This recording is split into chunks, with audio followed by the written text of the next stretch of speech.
right, so watch this, man. Here's something I just learned. 64 companies went bankrupt in July of 2023. This is the largest amount of companies since 2022. We have already seen more companies go bankrupt in 7 months in 2023 than the entire year of 2022. And in 2023, in July, this is the most we've ever seen companies go bankrupt in a 30-year time frame. Why is that important? It is important because that helps us understand financially and economically where we are as a country, where we are as a community, where we are as a people. I want you to understand that if you don't understand how to spend your money and what's going on with the world, you will always be on the back end. Our community, the poor and the working class, suffer more during recessions than the millionaires. Let's go a little further, Jose. Did. One more. Right there. Here's what I want us to understand. I know y'all might can't see it. U.S. companies filing bankruptcy year to year from 2010, it was 827. That was right after 9/11. The financial crisis. These are whole years. We're only 7 months in, and right now we are averaging 64 companies a year that's filing bankruptcy. We only in August. We only in August. It's a good chance that we probably gonna end the year with somewhere around 700 companies bankrupt that'll almost catch us there. Here's what I want us to understand.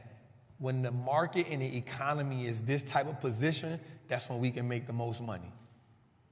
So one of my sayings is you make more money in a drought. If you're a trapper, you know.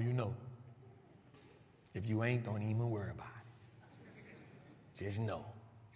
And what happens is, I want you to get the mindset of we are investing in the economy when the economy sells us assets on sale. So I want us to think about it like this. When the economy is in trouble, this is when the billionaires of the world triple their net worth. Let me make it make sense a little more. During the pandemic, the wealthy people of America, from 2020 to 2022, increased their wealth by $5 trillion. But they put $6 trillion in the economy. How did you think that happened? They couldn't just get themselves $5 trillion, but what did they do? They put money in the hands of the people who didn't know how to spend money because they knew the people was going to do what? Return the money. They knew the people was going to return the money. And so my biggest goal to us is we got to get comfortable with saying, let me learn how to spend money. Let's go a little further, Dave. All right. So here's the industry. So y'all can't see it, but I'm gonna say it. The industries that's going bankruptcy the most, consumer discretionary, that's companies like Amazon, that's companies like Tesla, that's companies that are based on people having disposable income. The next one is the industrials, healthcare, and financials. So while the banks are always on TV for going bankruptcy, there's 3 other industries that are going bankrupt more than banks. Am I making sense? What we need to understand is if these industries are going bankrupt, then that means the companies inside those industries are often on sale. Why is that? Because if an industry is experiencing a decline, then investors in the market often say, I don't want to invest there. I need to take my money from there and put my money where the market or the economy is blossoming. But here's what happens with the market. When they get out of a business, it's a good possibility for us to learn how to get in the business because they're going to go back to that industry. This is how you get a company. Watch this.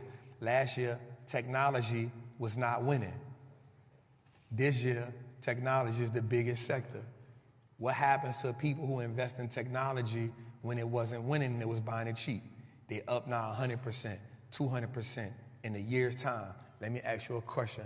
What can you go get 100% return on your money in less than a year? All my trappers don't say nothing. If you in the streets, chill. Am I making sense? We trapping? Let's go a little further, man. All right, so watch this. This was real. The debt in America is at an all-time high. And I'm not talking about America itself. I'm talking about people using credit. More people are spending their money using credit cards now than ever before. America has finally hit $1 trillion in household debt. Don't you let that sit in. It said that the average household is at least behind 60 days on at least 2 bills.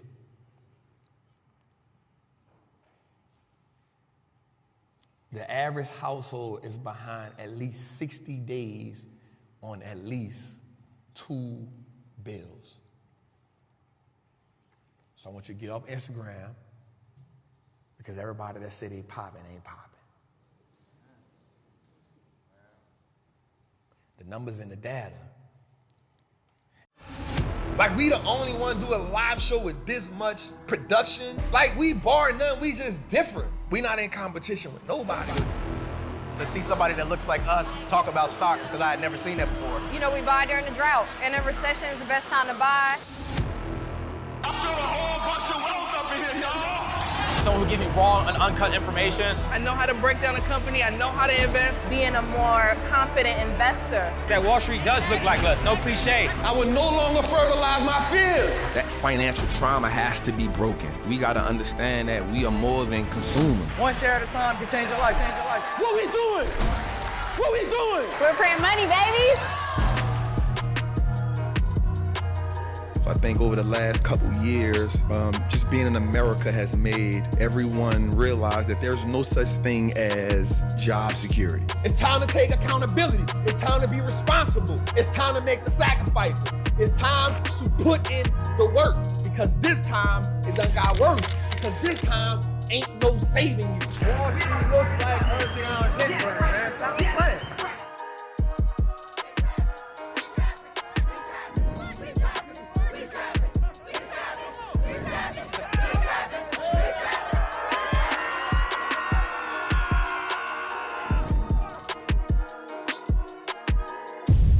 Here's what I've learned about this is it doesn't even matter your race. Wealth doesn't care about race. Poverty doesn't care about race. I grew up in Mid-City. They had poor white people and poor Spanish people. We was all chilling. We went from handing out record levels of stimulus to borrowing record levels of debt. At this rate now, America is spending $5 billion a day on its interest on the debt that it has. So here's what I do want you to understand. I don't get caught up in if China gonna be the next superpower. That's out of my control. I don't get caught up in if Europe is gonna be the next superpower. That's out of my control. Here's what's in my control. When somebody else do become in power, I want to make sure I got enough money to still operate in a certain way. Because all we know is the America that's the big dog. We don't know the America that's the number 2 country. And I can promise you this, the America that's not the number 1 country gets treated completely different than the America that's the big dog. Because what happens is when another country becomes the big dog, they then impose their will on everybody else. And while America is a place where you can go print as much money as you want, go to a country where they don't accept the American dollar. Now just imagine that being your everyday. We go places because we in America, we like, y'all don't take American money, y'all crazy. But just imagine that being a norm.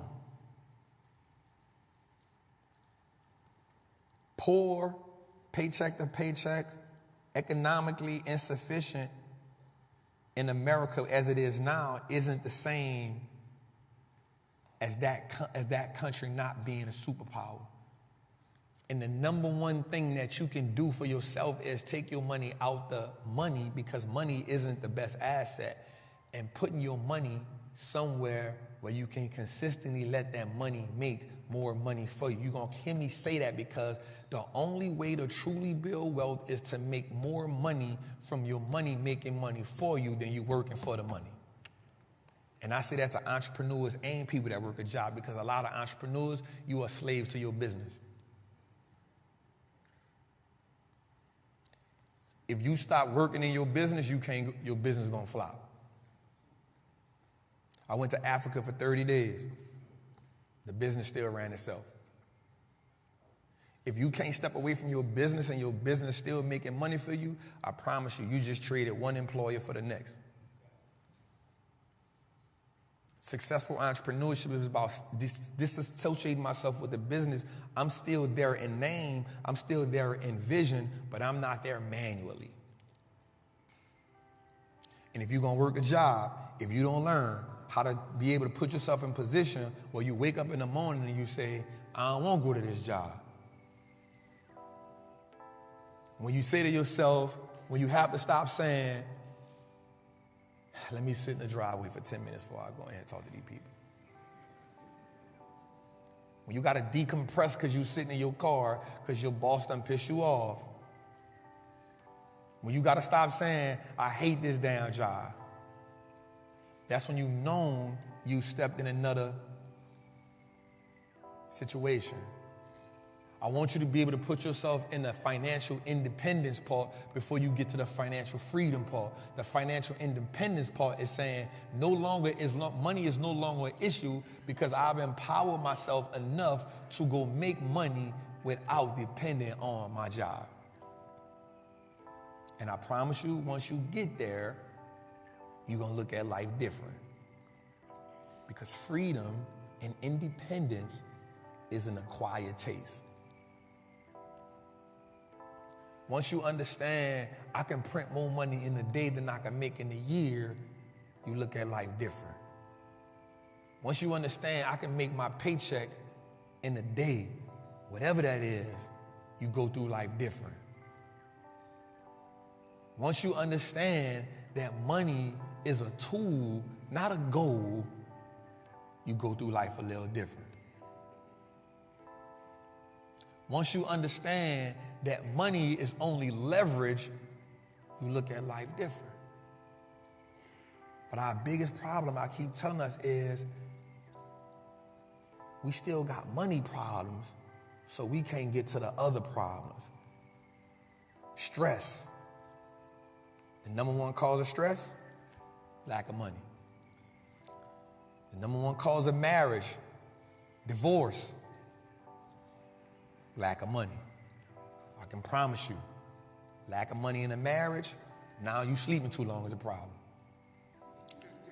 Lack of money in a marriage, why you ain't got that food without me is a problem.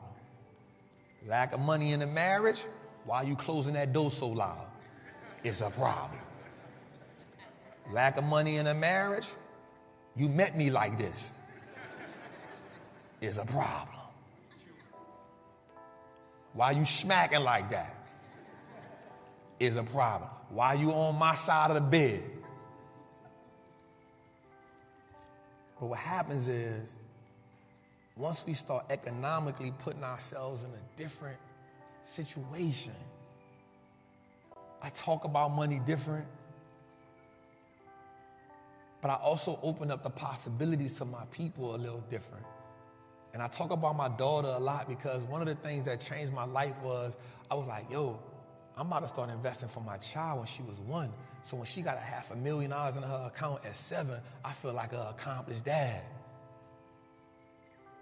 And it's not because of the money, it's because in my mind, I've already put her in position to be a millionaire before she's 10, which means I've already given her opportunities. I've already put her in front of the A-ball, and I've already told her that your little dusty ass son not gonna be able to.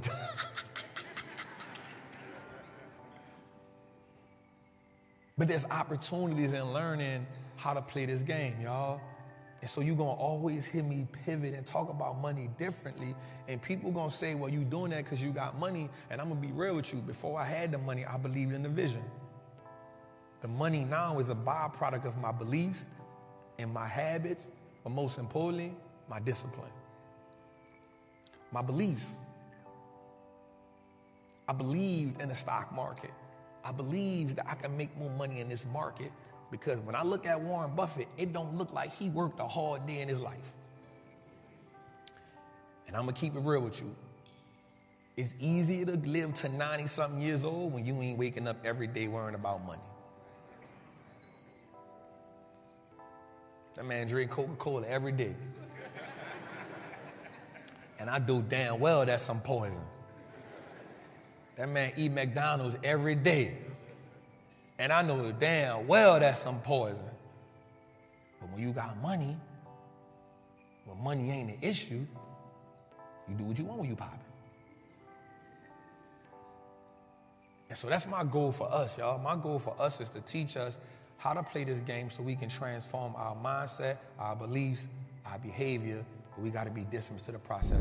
Bad credit ain't good for nobody, not even the bank. So one of the things that made me shift my mindset was I realized that today, this company called Fitch, they're a company that judges and downgrades and upgrades the banks in America. So they just said that they're gonna downgrade at least a dozen more banks. Why? Because they don't got the money. A couple weeks ago, they already cut the ratings on 10 banks. And then on August 1st, they downgraded America's credit rating. Now, here's what I want. Here's what always bothers me. America is $31 trillion in the hole. All right, 31 with a T. 31 trillion with a T. Now, here's what I know for sure. If me or you go to the bank and we ain't got no money in the bank ain't letting us get no more money. Now, I ain't gonna let you raise your hand, but I know what insufficient funds look like. Goddamn, I know that. You mad at the teller. That ain't right. I just put that damn money in there. But America can consistently print money even though they ain't got no money. So what that also tell me is the rules change when you're on a different level. A lot of people who we know that are billionaires, they don't even have $1 billion in cash. They become billionaires in real estate. The reason why a lot of people went broke in 2008 is because they had a whole bunch of real estate, but they ain't had a whole bunch of money. And while the asset is good, if you don't have some type of liquidity, it look good on paper. And so what happens was when America got downgraded, the banking systems got downgraded, the stock market, it felt that. And the stock market is only based on people's emotion, how they feel about a company. And if they are confident about a company, they're gonna buy more of the company. But their confidence is only based on news. Am I making sense? All right, let's go a little further, Dave.